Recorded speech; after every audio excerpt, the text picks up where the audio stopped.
എല്ലാവർക്കും നമസ്കാരം. ആകാശഗംഗയുടെ പുതിയൊരു വീഡിയോയിലേക്ക് എല്ലാവർക്കും സ്വാഗതം. 2026 ജൂൺ മാസം 2-ാം തീയതി ജ്യോതിഷ ലോകത്ത് വളരെ നിർണായകമായ ഒരു മാറ്റം സംഭവിക്കുകയാണ്.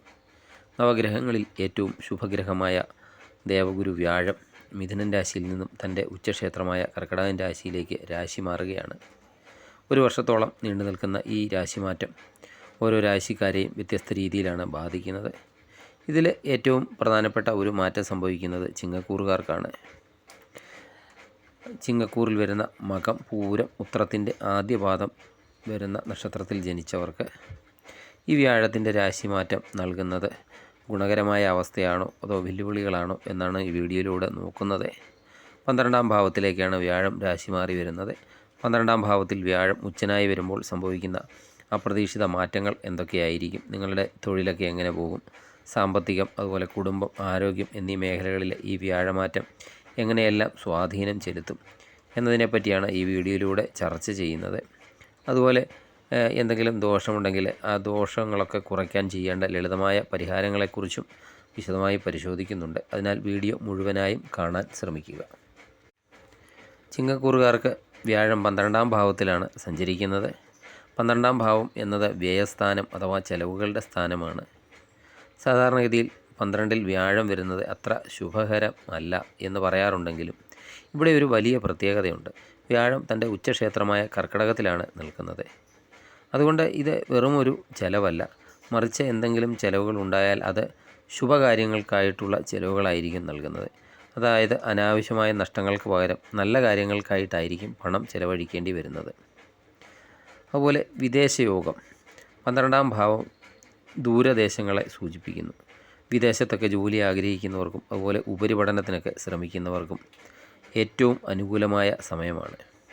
അതുപോലെ ആത്മീയ ചിന്ത ഈ സമയത്ത്, ഈശ്വര ചിന്തയൊക്കെ വർദ്ധിക്കുന്ന ഒരു സമയമാണ്. തീർത്ഥാടനങ്ങളൊക്കെ നടത്താനും അതുപോലെ പുണ്യകർമ്മങ്ങളിലൊക്കെ ഏർപ്പെടാനും ഈ സമയത്ത് സാധിക്കുന്നതാണ്. അതുപോലെ നിക്ഷേപങ്ങൾ, വസ്തുക്കൾ വാങ്ങാനോ അല്ലെങ്കിൽ വീട് പണിക്കോ ഒക്കെ ആയിട്ട് വലിയ തുകയൊക്കെ നിക്ഷേപിക്കാനും സാധ്യതയുണ്ട്. ഇത് ഭാവിയിൽ നിങ്ങൾക്ക് വളരെയധികം ഗുണം ചെയ്യുന്നതാണ്. വ്യാഴം 12-ാം ഭാവത്തിൽ നിൽക്കുന്നത് മൂലം ഉച്ചക്ഷേത്രത്തിൽ നിൽക്കുന്നത് ചിലവിൻ്റെ കാര്യത്തിൽ അത് ഗുണകരമായ ചിലവായിരിക്കും നിങ്ങൾക്ക് നൽകുന്നത്. ഈ വ്യാഴം 12-ൽ നിന്നുകൊണ്ട് നോക്കുന്ന ക്ഷേത്രം കൂടി നോക്കണം. അതായത് നിൽക്കുന്ന രാശിയെക്കാട്ടിലും ഗുരുവിൻ്റെ ദൃഷ്ടി പതിപ്പിക്കുന്ന രാശിക്കാണ് ഗുരുദൃഷ്ടി കോടി പുണ്യം എന്നാണ് പ്രമാണം. 12-ൽ നിൽക്കുന്ന വ്യാഴം തൻ്റെ 5-7 ദൃഷ്ടികൾ കൊണ്ട് 3 പ്രധാന ഭാവങ്ങളെയും സ്വാധീനിക്കുന്നുണ്ട്. 12-ാം ഭാവത്തിൽ വ്യാഴം 5-ാം ദൃഷ്ടി പതിപ്പിക്കുന്നത് നിങ്ങളുടെ രാശിയുടെ 4-ാം ഭാവത്തിലേക്കാണ്. ജ്യോതിഷത്തിൽ 4-ാം ഭാവം എന്നത് സുഖഭാവമാണ്, അതുപോലെ മാതൃസ്ഥാനമാണ്, വാഹനത്തിൻ്റെ അതുപോലെ വീട് എന്നിവയൊക്കെ സൂചിപ്പിക്കുന്നുണ്ട്. വ്യാഴത്തിൻ്റെ ദൃഷ്ടികളിൽ ഏറ്റവും പ്രീതിയുള്ള ഒരു ദൃഷ്ടിയാണ് 5-ാം ദൃഷ്ടിയായിട്ട് കണക്കാക്കുന്നത്.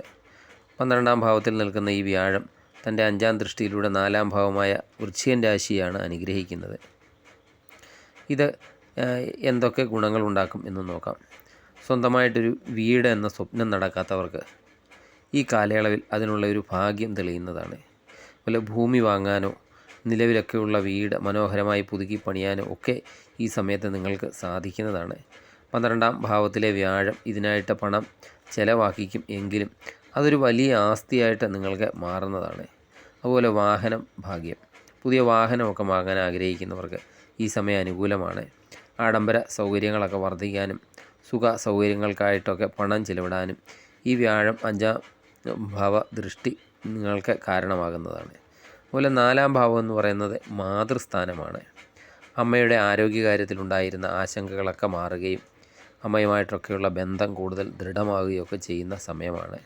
അതുപോലെ മാതാവ് വഴിയുള്ള സ്വത്തുക്കളൊക്കെ ലഭിക്കാനുള്ള സാധ്യതയും തള്ളിക്കളയാനാവില്ല. അപ്പോൾ മാനസിക സമാധാനം, എത്രയൊക്കെ തിരക്കുകൾക്കിടയിലും മനസമാധാനമൊക്കെ കണ്ടെത്താൻ ഈ ദൃഷ്ടി നിങ്ങളെ സഹായിക്കുന്നതാണ്. കുടുംബത്തിലൊക്കെ നിലനിന്നിരുന്ന അസ്വാരസ്യങ്ങളൊക്കെ മാറി ഐക്യവും സന്തോഷവും ഒക്കെ തിരികെ വരുന്നതാണ്.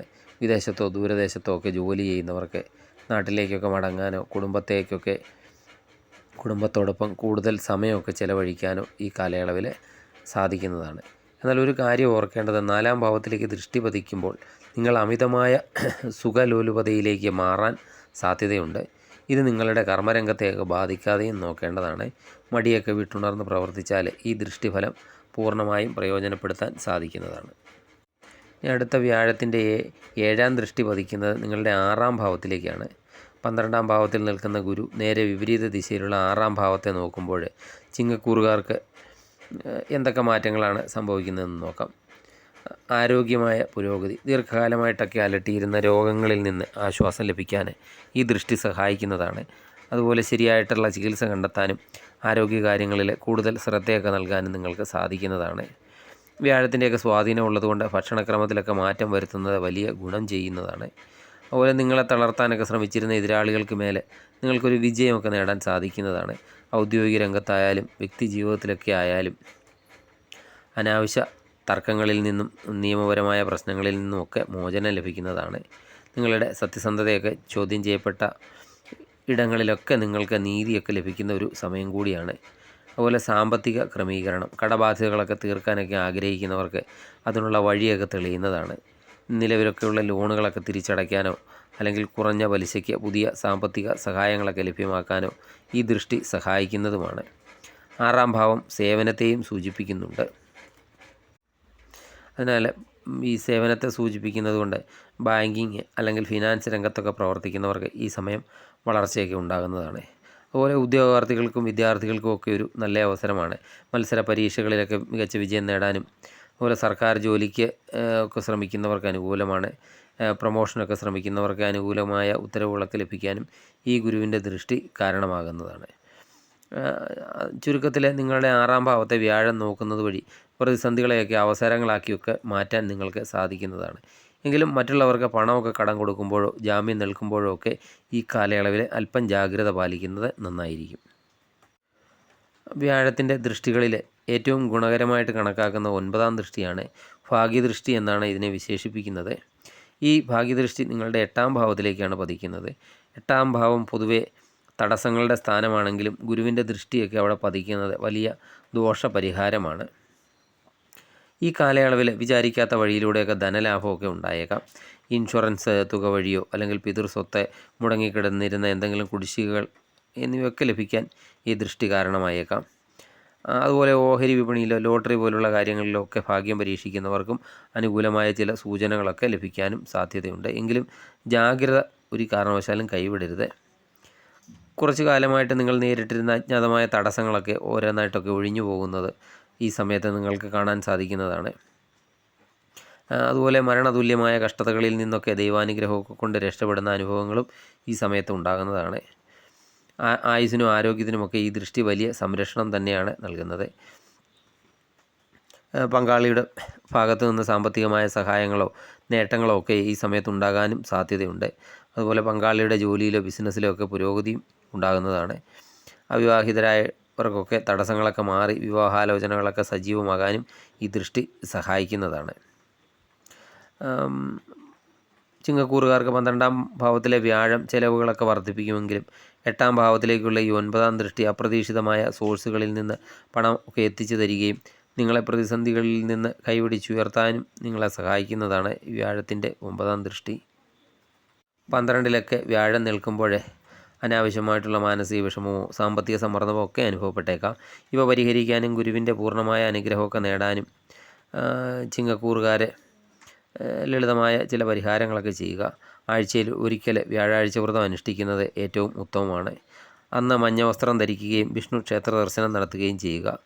അതുപോലെ ദിവസവും വൈകുന്നേരങ്ങളിൽ വിഷ്ണു സഹസ്രനാമം ജപിക്കുന്നത് 12-ലെ വ്യാഴം വരുത്തുന്ന പ്രതിസന്ധികളെയൊക്കെ മറികടക്കാൻ സഹായിക്കുന്നതാണ്. ഇതിന് സാധിക്കാത്തവരാണെങ്കിൽ ഓം നമോ ഭഗവതേ വാസുദേവായ എന്ന മന്ത്രം 108 തവണ ജപിക്കുന്നതും നല്ലതാണ്.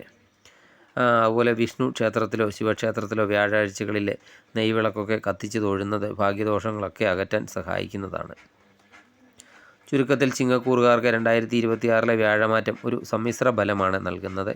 12-ാം ഭാവത്തിലെ വ്യാഴം നിങ്ങളെക്കൊണ്ട് ചിലവുകളൊക്കെ ചെയ്യിക്കുമെങ്കിലും 4, 6, 8 ഭാവത്തിലേക്കുള്ള ഗുരുവിൻ്റെ ദൃഷ്ടി ആ പണം ശരിയായ രീതിയിലൊക്കെ വിനിയോഗിക്കപ്പെടുന്നു എന്ന് ഉറപ്പാക്കുന്നതാണ്. വിദേശയാത്ര, പുതിയ വീട്, അതുപോലെ ആരോഗ്യ പുരോഗതി എന്നിവയൊക്കെ ഈ കാലയളവിൽ നിങ്ങൾക്ക് പ്രതീക്ഷിക്കാവുന്നതാണ്. അമിതമായ ആത്മവിശ്വാസമൊക്കെ ഒഴിവാക്കി കൃത്യമായ പ്ലാനിങ്ങോടെയൊക്കെ മുന്നോട്ട് പോയാൽ ഈ വർഷം നിങ്ങൾക്ക് വലിയ നേട്ടങ്ങളൊക്കെ സ്വന്തമാക്കാൻ സാധിക്കുന്നതാണ്. ചിങ്ങക്കൂറുകാരായ നിങ്ങളുടെ സുഹൃത്തുക്കൾക്കും അതുപോലെ ബന്ധുക്കൾക്കും ഒക്കെ ഈ വീഡിയോ ഷെയർ ചെയ്യുക. നിങ്ങൾക്ക് വീഡിയോ ഇഷ്ടമായാൽ ലൈക്ക് ചെയ്യുക. നിങ്ങളുടെ സംശയങ്ങൾ എന്തെങ്കിലും ഉണ്ടെങ്കിൽ കമൻറ്റ് ബോക്സിൽ ചോദിക്കാവുന്നതാണ്. ജ്യോതിഷ സംബന്ധമായ കൂടുതൽ അറിവുകൾക്കായിട്ട് ഞങ്ങളുടെ ഈ ചാനൽ സബ്സ്ക്രൈബ് ചെയ്യുക. മറ്റൊരു വീഡിയോയുമായി വീണ്ടും കാണാം. നന്ദി, നമസ്കാരം.